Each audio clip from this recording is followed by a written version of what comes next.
তো এরকম করে একটা এখন মগ প্রিন্ট করে আমরা দেখাবো, যেটাতে আপনার লোগো, আপনার লেখা, আপনার ছবি দিয়ে প্রিন্ট করে নিতে পারবেন একদম আপনার ইচ্ছা মতো কাস্টমাইজ করে। তো চলুন শুরু করি।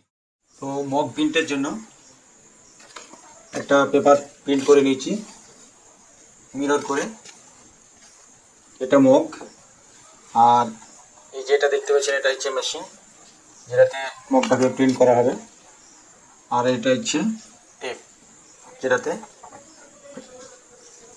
পেপারটাকে আটকানোর জন্য। তো পেপারটা ঠিক যেরকম দেখছেন এরকম আসবে না, অ্যাকচুয়ালি এদিক থেকে দেখা যাবে না, অবশ্য হালকা দেখা যাবে, এরকম আসবে।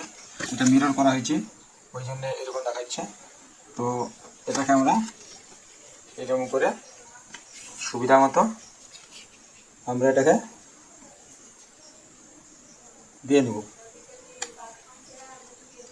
তারপরে এই টেপ দিয়ে, যদি এটা না আটকানো হয়, এটা ঢোকাবার সময় এই পেপারগুলো ঠেকে যেতে পারে, যার জন্য আমরা এটা নিরাপত্তা করে নিলাম। তো মেশিনটা যতক্ষণ রেডি না হচ্ছে ততক্ষণ দেওয়া যাবে না। তো মেশিন রেডি হয়ে গেছে, সিগন্যাল দিয়েছে, এখন আমরা এটাকে এখানে পুরে দেবো। ঠিক আছে, তখন একটু সাবধানে করে করবেন।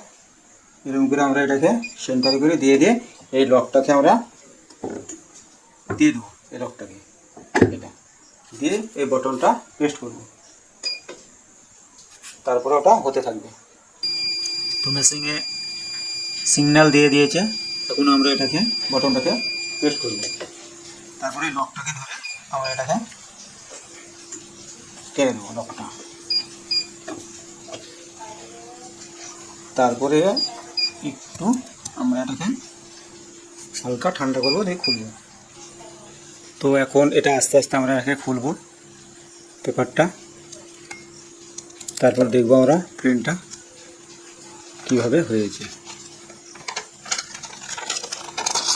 তো দেখুন প্রিন্টটা একদম এইচডি কোয়ালিটি প্রিন্ট।